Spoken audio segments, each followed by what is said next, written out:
Welcome to the Fatter Wallet Show, because stewardship isn't about being broke. On this show, we read the books, we break down the ideas, and we really try to articulate the best thinking on money, investing, entrepreneurship, productivity, financial strategy, and of course, wealth creation. Every single discussion is designed to help you stop guessing, start growing, and really build a life of freedom, purpose, and stewardship. And if you're tired of feeling stuck financially, you are in exactly the right place, because at Fatter Wallets, we don't just talk about money. We teach you how to master it. Now, before we jump in, I want to invite you to grab the free courses we have available over at fatterwallets.com. They are completely 100% free.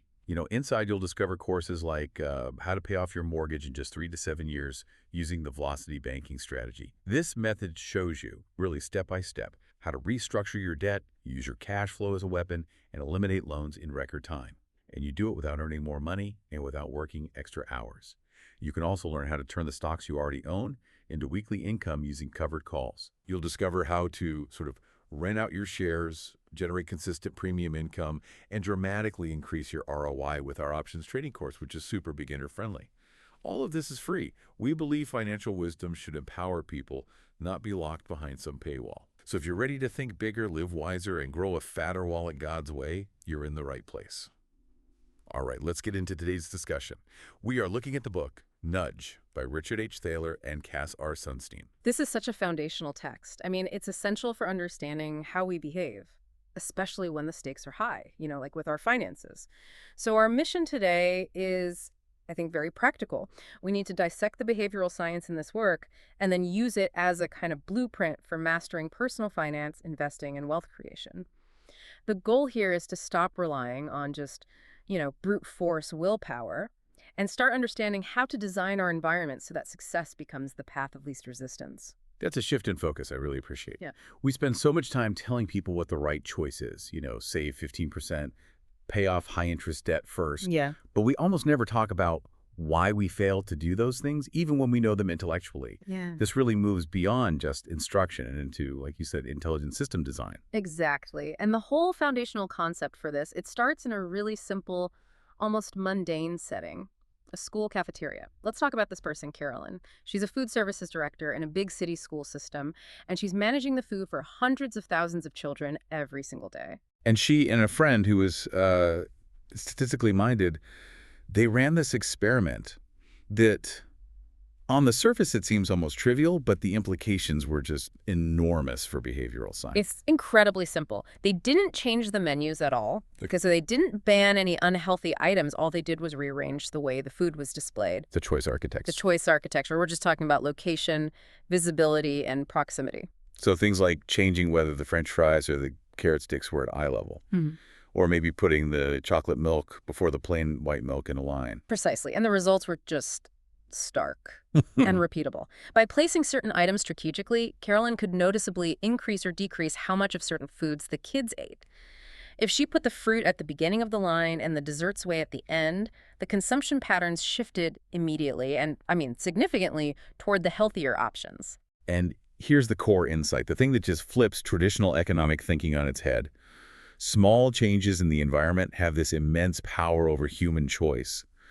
But the deeper realization for Carolyn and for us as we try to be the choice architects of our own financial lives is that neutrality is impossible. That is the philosophical crux of it. Carolyn has to organize the food somehow. She can't just present the items randomly. Imagine salad dressing right next to the ice cream. It wouldn't work. If she puts the French fries at eye level, she's influencing choice. If she puts the carrot sticks there, she's also influencing choice. Even a random placement is an influence. It is. And it's probably making the children worse off, just from an efficiency standpoint. So this whole idea that a government or a parent or a financial advisor can just, present all the options and let people decide based on their true preferences, that's actually a logical failure. It is, because the experiment shows that what they prefer depends on how the choices are organized. If their choice changes based on whether the dessert is first or last, how can we possibly define a single true preference? Choice architecture is inevitable. Choices have to be organized, and therefore someone or something is always designing that environment. So the real question becomes whether that design is purposeful and beneficial, or if it's just unintentional and maybe even harmful. Exactly. Which brings us to the purpose of choice architecture in this whole context. The nudge. Okay, so let's get the precise definition because this is a term that gets thrown around and I think often misused. Right. A nudge is any aspect of that choice architecture that alters people's behavior in a predictable way, Predictable. Okay. without forbidding any options or significantly changing their economic incentives. For it to really count as a nudge, the intervention has to be easy and cheap to avoid. Okay, so if an employer automatically enrolls you in a 401k, that's a nudge because you can easily just pick a box and opt out. Exactly. But if the government slaps a 50% tax on cigarettes, that's not a nudge. That's a huge economic incentive change. That's a shove, not a nudge. Nudges work on psychology, not mandates or fines. And this whole design philosophy, it's encapsulated in this term libertarian paternalism. Okay, that phrase, it sounds like a contradiction in terms. How do you possibly reconcile freedom with, guiding someone toward a preferred outcome? I get it. The paternalism part comes from the intent. It's trying to move people in directions that will make their lives better, healthier, or wealthier. And this is judged by a reasonable standard they themselves would probably agree with later on, I'm glad I saved for retirement. Okay, so that's the paternalism part. What about the libertarian part? The libertarian part is non-negotiable. Freedom of choice must be preserved. The person being nudged always maintains the complete freedom to choose otherwise, and the nudge has to be super easy to bypass. But let's introduce some friction here, because this is where the philosophy kind of meets reality, right? If the Swedish pension plan results show that 73% of people stick with the default for 16 years, Yeah. even when that default changes drastically, how much freedom is really being exercised there? I mean, isn't the inertia so powerful that the nudge becomes almost indistinguishable from manipulation? That is the essential ethical boundary, and it's a fantastic question. The argument is that since choice architecture is inevitable, the choice architect is already manipulating the decision, whether they're conscious of it or not.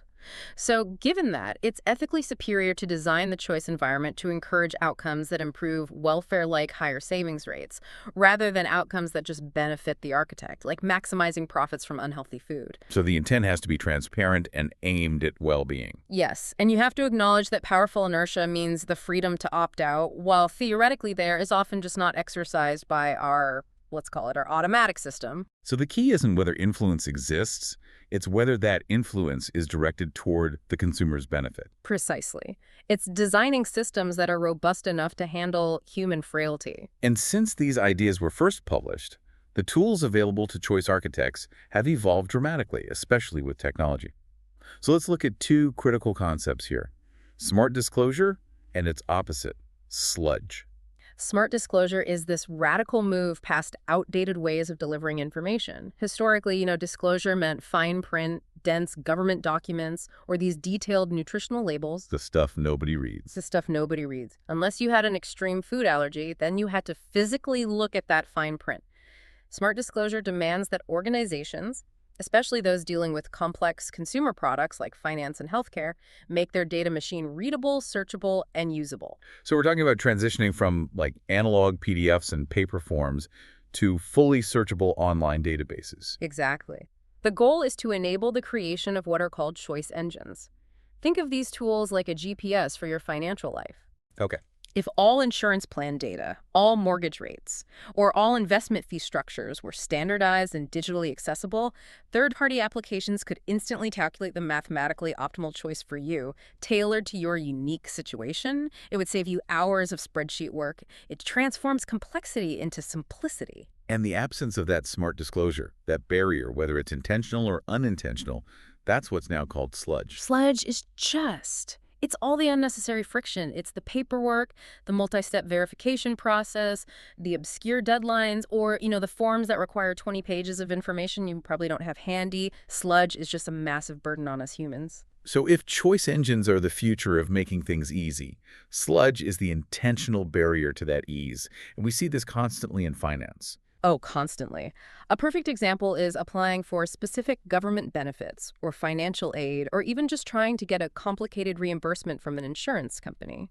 The friction is so high, requiring forms that are ambiguous, complex, time-consuming, that many people who are eligible just They give up. This saves the provider money, of course, but it actively harms the people who need the help the most. So every organization, whether it's the government or even just a household trying to manage its own chaotic paperwork, needs an active seek and destroy mission for unnecessary sludge. I love that. A seek and destroy mission. That's perfect. Okay, so now let's shift from the architecture to the people living inside it. The fundamental premise of all those classical economic models that governed policy for decades was based on this concept of the econ. Right. Econs, or Homo economicus, are these idealized, perfectly rational agents. They have unlimited memory, they flawlessly calculate utility, they think and choose unfailingly well, and they make unbiased forecasts. In traditional economic models, if econs have all the necessary information, they will always make the optimal choice. But the real world, of course, is populated by humans. And humans are flawed. We have limited time, limited attention, limited willpower. We make predictable mistakes because we rely on these mental shortcuts that, while they're generally efficient for daily life, they lead us systematically astray in unfamiliar, complex, or high-stakes situations. And financial management is often all three of those things. All three, yes. One of the best illustrations of this kind of predictable mistake is the planning fallacy. The planning fallacy. This is a deep-seated tendency we all have toward unrealistic optimism, specifically about how quickly we can complete tasks. And this isn't just about, painting the house over the weekend. This is critically important in finance. It is. We tend to be wildly optimistic about our ability to execute a debt payoff plan in 3 months, or save enough for a major goal by a fixed deadline. We systematically underestimate the time and the effort required, which leads to consistent failure and discouragement. We know logically that things take longer, but our inner human insists, no, this time will be different. And the root of this systematic error, it lies in how our minds process information, which brings us to that famous split between the two cognitive systems. Right. System 1 is the automatic system. This is the quick, effortless, uncontrolled, and largely unconscious mode of thinking. You can think of it as your gut reaction, or the highly excitable, impulsive side of our personality. You use it when you recognize a face, speak your native language, or slam on the brakes instantly in an emergency. It's fast. And then there's System 2, the reflective system. System 2 is controlled, effortful, slow, self-aware, and rule-following. It is the calculating, logical part of our brain. Mr. Spock. Right. This is what you engage when you have to solve a complex math problem, or deliberately compare the fine print on 50 different investment options, or choose between a variable and a fixed-rate mortgage. And in the financial world, System 2 gets overwhelmed pretty easily. If we have to analyze too much information, we just get tired, and System 1 takes over. Absolutely. Financial decisions, retirement planning, complex debt consolidation, tax optimization, they are inherently effortful. When we face that complexity, we look for shortcuts, or what are called heuristics. If System 2 is tired or stressed or distracted, System 1, the impulsive, easy path, it wins. And that leads directly to predictable financial blunders. Okay, so let's look at how those three specific heuristics, those mental shortcuts, create real financial problems. Let's start with anchoring. Anchoring happens when people start with a known number, the anchor, and then they fail to sufficiently adjust away from it, even if that anchor is completely irrelevant. We saw that tipping example earlier, those preset tip options on the screen, 15, 20, 25%, they become these psychological anchors. They do, and they systematically shift the average tip higher because customers who might have traditionally just chosen 15% are now nudged toward 20% by the presence of a higher default. But there's a risk there too. There is. As noted, if the default anchors are too aggressive, say 20, 25, 30%, a minority of people react with what's called reactance. They get annoyed and they refuse to tip entirely. So that's the risk of a nudge becoming too heavy-handed. So where does this show up most powerfully in wealth creation beyond just tipping? Negotiations and perceived value. A clever salesperson or an experienced negotiator will always use a high opening offer as an anchor. Even if the final price you pay is much, much lower than that opening anchor, the final price feels like a huge victory or a bargain, even if it's still objectively too high. So the anchor prevents your System 2 from accurately calculating the true market value. Yes. Instead, it just compares the final price to the opening anchor. That's the only comparison it makes. So if you're selling an asset or even marketing a course or a product, setting a high initial anchor changes the perceived value of the eventual sale price. Precisely. If you are selling a covered call contract and the market initially prices a specific volatility at, say, $2, but you know the intrinsic value is $1, your system too knows you should accept $1. But if an anchor of $5 is introduced, suddenly $2.50 feels acceptable.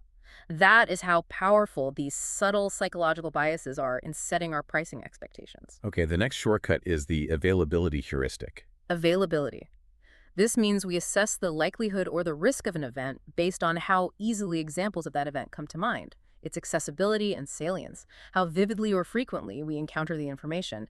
That's what drives our perception of risk, not cold, hard statistics. This has to be a huge factor in how financial media affects investor behavior. Oh, it's the reason why people so often chase performance. If the financial news is just saturated with stories of a massive boom in a specific sector, say a particular tech stock or cryptocurrency, those success stories become highly available in our memory. Our System 1 is trained to overestimate that risk, leading thousands of retail investors to pile in at the very top, ignoring the less vivid, less publicized, but more consistent data about broad market averages or value investing principles. So the vividness of the one single lottery winner trumps the statistical reality that millions and billions of people lose. Exactly. Or look at insurance purchases. After a major, highly publicized hurricane or wildfire, the purchase of property insurance, specifically flood or fire insurance, it rises dramatically. Good, you can picture it. You can picture it. The devastation is salient, it's on the news, it's easily available to the automatic system. But that purchase rate declines steadily as the memory recedes, even though the statistical risk hasn't changed at all. We overestimate the risks that are vivid, like nuclear accidents, and we underestimate the slower, less vivid, but statistically far more common risks, like strokes or heart disease. The third big flaw: optimism and overconfidence. This is the above-average effect. This is almost universal. I mean, almost everyone believes they are better than average at tasks they care about. Of course. In finance, this manifests as people taking on excessive risk. We see it everywhere. There was a university survey showing MBA students consistently expecting to perform in the top deciles for their grades, even though only 10% can logically be there. Now, what about for those of us trying to create wealth through business or investing? New entrepreneurs face a brutal reality. Over half of all new businesses fail within 5 years. That's a fact. Yet when you survey these same hopeful business owners, they typically rate their personal chance of success at 90% or even 100%.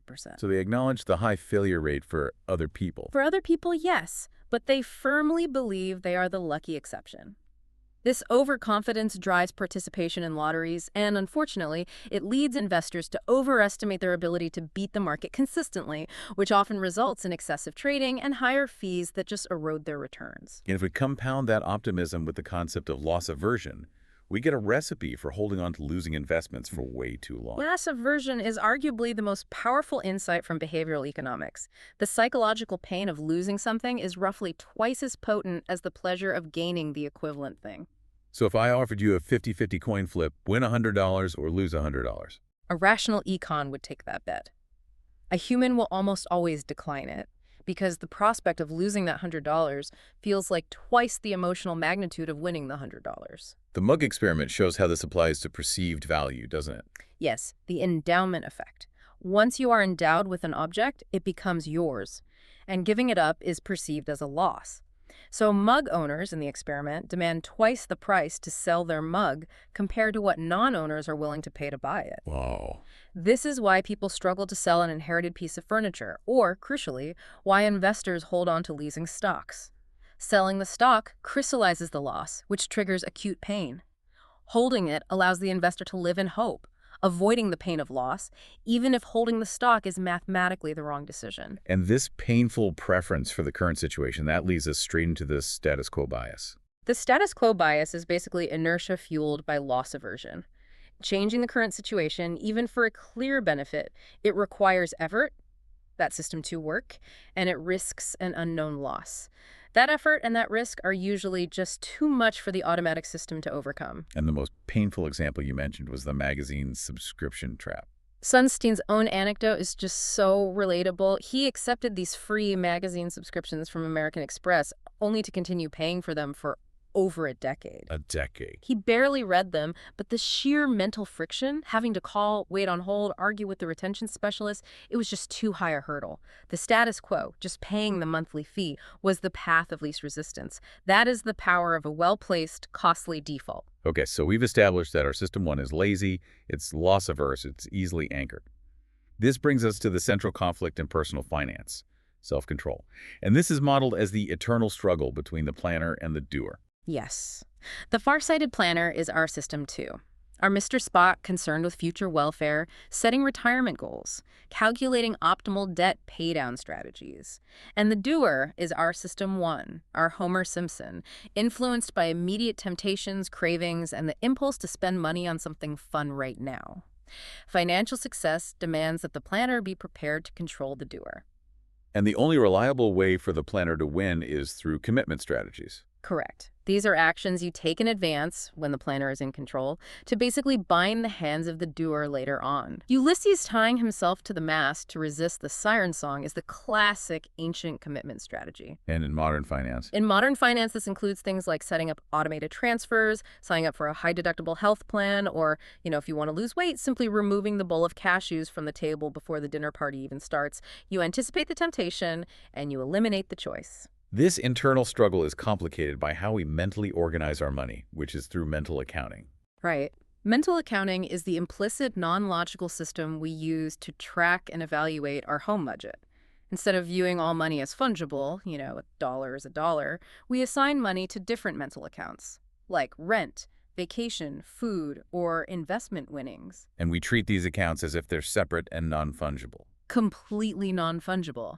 That story of Dustin Hoffman's friend asking for a loan despite having jars full of money for other purposes, that's a perfect illustration. The food jar was empty, so he felt broke, even though he had funds for entertainment. It's completely irrational from a purely economic standpoint. It is, but it's highly relevant psychologically. We also see this in the casino context, where money you've recently won is house money, and it gets gambled much more recklessly than the money you brought to the table. This mentality absolutely affects investment behavior, treating capital gains differently than your initial capital, making it easier to take excessive risks with your winnings. And this is exactly where we have to connect this academic concept to practical wealth building, specifically debt strategy. Strategies like velocity banking require you to treat all of your disposable income as fungible cash flow, dedicated to paying down the principal debt aggressively. That's a powerful point. Mental accounting is the enemy of debt acceleration. Velocity banking, or any similar cash flow strategy, it demands that the planner overrides the doer's desire to keep money segregated for mental accounts like an emergency fund or new car savings. Instead, it redirects every available dollar toward the most high impact point in the system, the debt principal. If you cling to that mason jar philosophy, you sabotage the high-velocity strategy.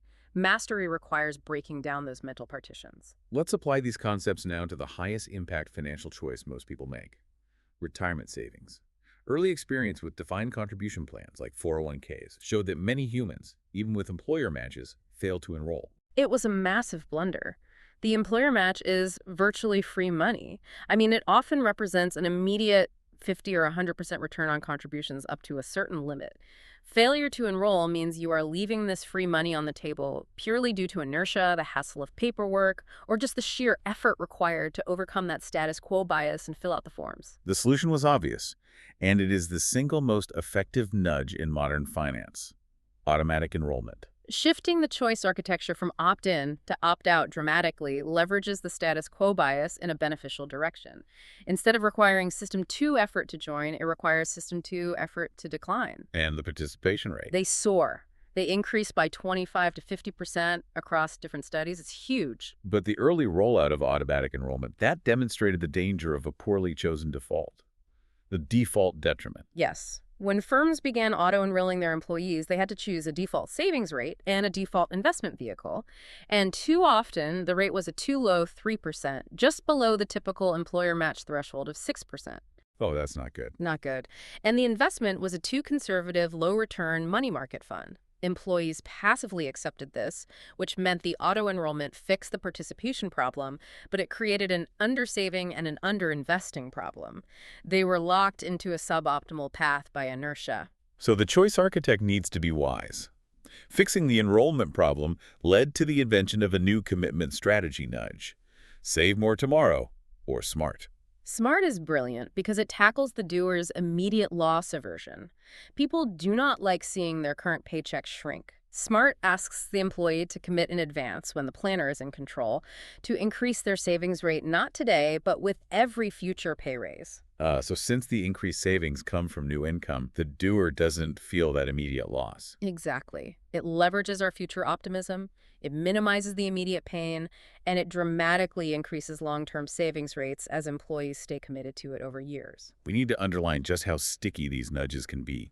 Let's look at the incredible case study of the Swedish Premium Pension Plan. This plan, launched back in 2000, was massive. Citizens had to choose how to allocate a portion of their mandatory state pension. They could be active choosers and create their own portfolios, or they could just accept the delegator option, a well-designed, low-fee global index fund. And two-thirds of citizens chose to be active, Yep. right, believing they could do better than the default. Exactly. But the active choosers exhibited massive behavioral flaws. They chased performance, investing 96% in stock funds, often heavily influenced by advertising trends. And critically, they showed an extreme home bias, placing nearly half their money in Swedish stocks, which is just terrible diversification for long-term global retirement savings. They worked hard, but they often chose very poorly. And the delegators, the ones who did nothing. They benefited from the SMART design. They were in a globally diversified, low-fee fund. But the real astonishing data point is the inertia. 73% of those original delegators were still with that default fund 16 years later. 16 years. That initial nudge persisted for decades. Even when the default fund was drastically altered, they allowed 50% financial leverage in 2010. The delegators did not switch. That just shows the long-term compounding effect of choice architecture. A small, smart default decision in 2000 is still yielding returns and benefiting people decades later, regardless of what happens in the economy. It confirms that financial success is often built on setting the right system, not on constantly making the right active decision. Okay, let's move to some specific high-stakes systems where complexity and opacity still reign. First up, mortgages.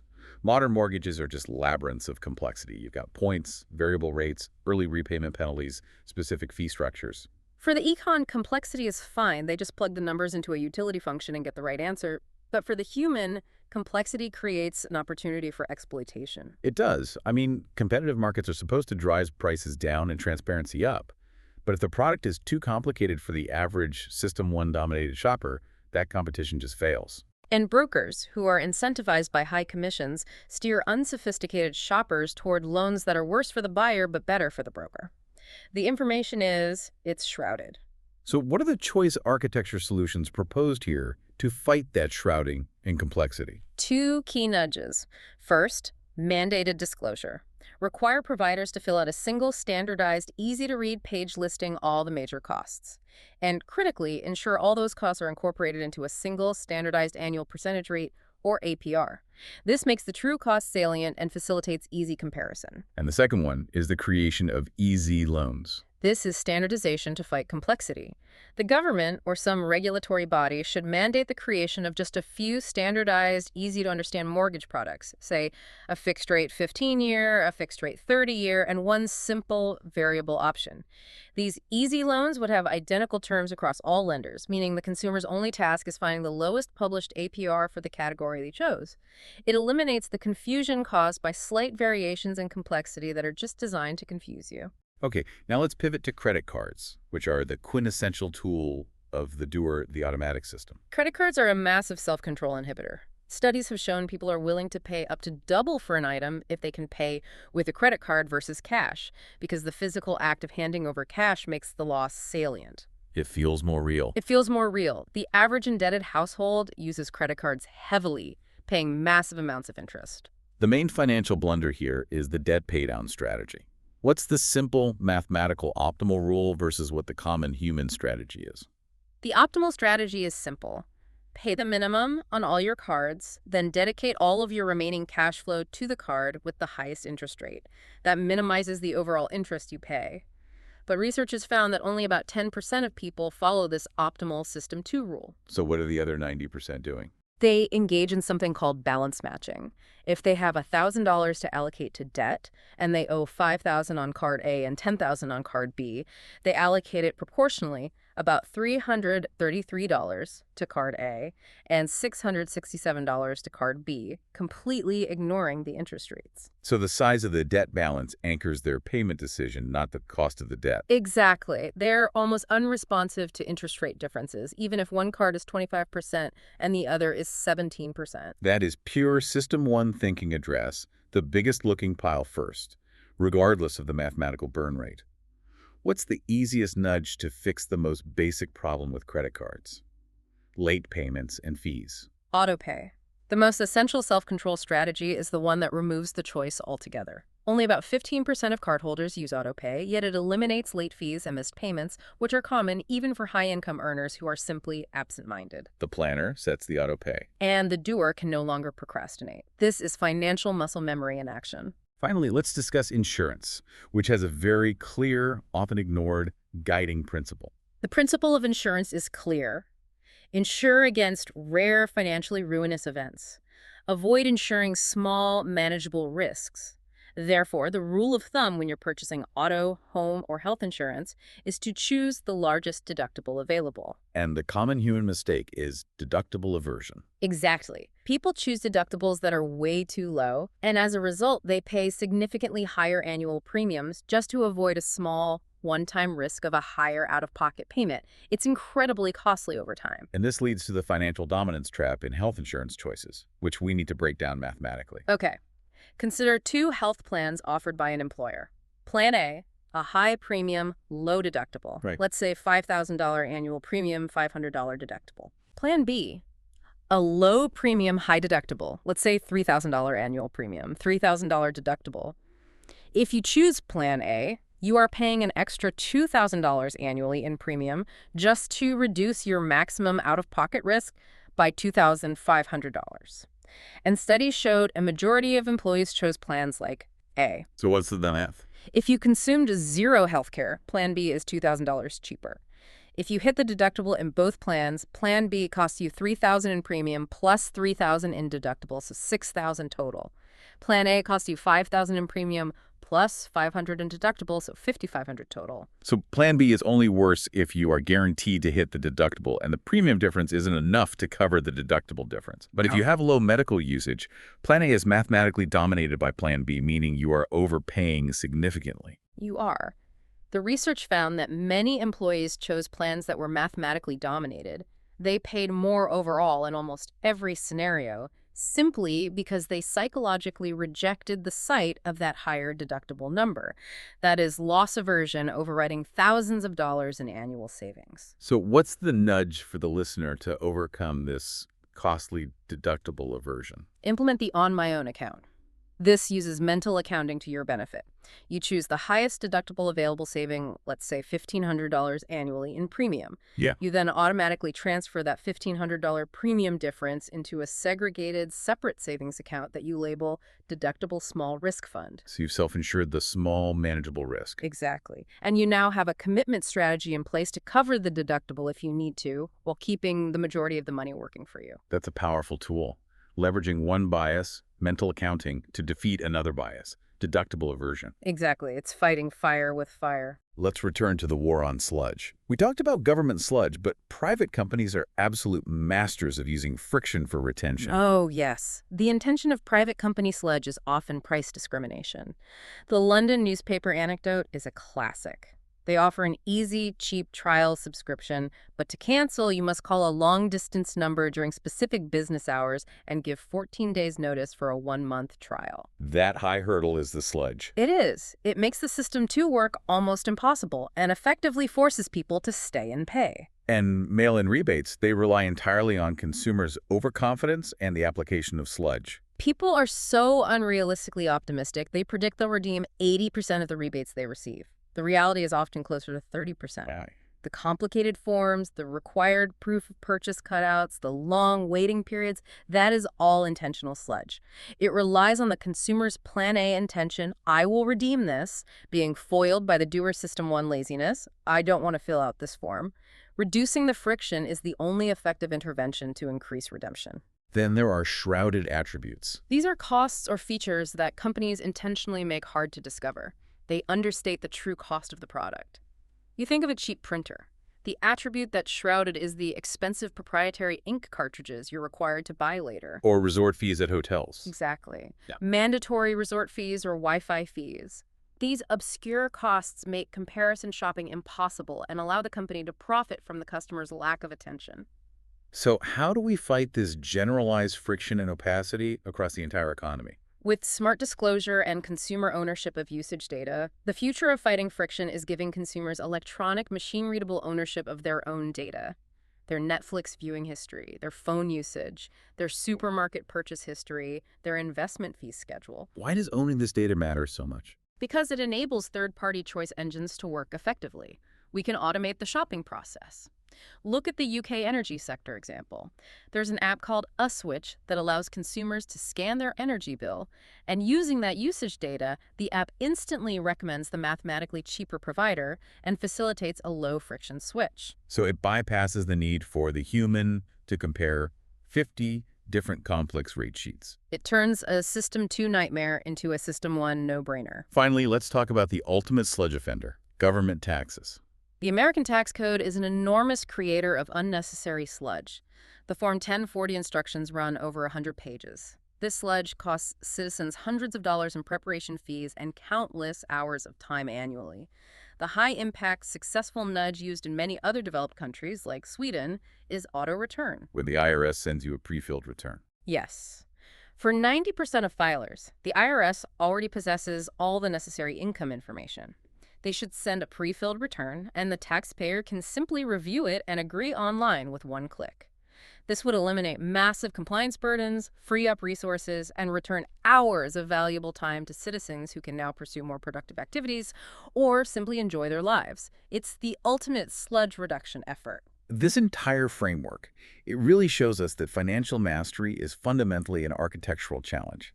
It's less about having massive willpower, the doer arguing with the planner every single night, and more about designing an environment where auto-pay, high deductibles, and maximized retirement contributions are just the path of least resistance. It's like setting up the kitchen so the automatic system naturally chooses the healthy option. Exactly. And that idea brings us right back to the systems of thinking. We've spent this time documenting how fragile System 2 is. It tires easily, it's overwhelmed by complexity, and the automatic system wins by default. We use practice to train our automatic system for physical skills. We train our System 1 to effortlessly drive a car or instinctively return a tennis serve. We build muscle memory. But what financial skills are essential enough to deserve that level of training? That's the question we should leave you with.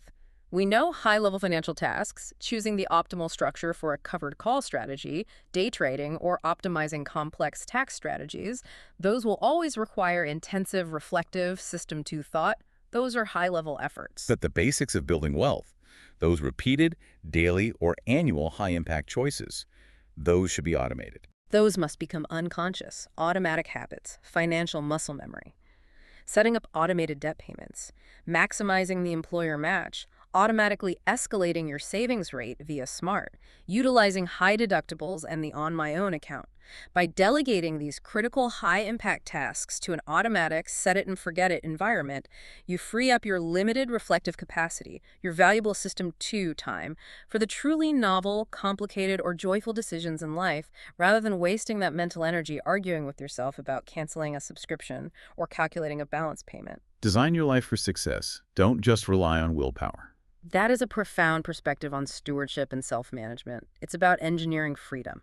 If you enjoyed today's discussion, be sure to subscribe our YouTube channel, social media accounts, and visit fatterwallets.com for more content, free courses, resources, and tools to help you live wisely and build wealth with purpose.